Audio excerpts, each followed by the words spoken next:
Service in Tulsa has issued a severe thunderstorm warning for Southwestern Franklin County in west central Arkansas, Southwestern Crawford County in northwestern Arkansas, Northeastern Sebastian County in west central Arkansas, until 6:45 p.m. Central Daylight Time.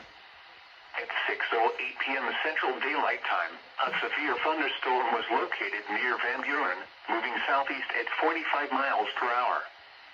Expected hazards include 60 miles per hour wind gusts and quarter-size hail. This is a radar-indicated threat. The following impacts are expected. Hail damage to vehicles is expected. Expect wind damage to roofs, siding, and trees.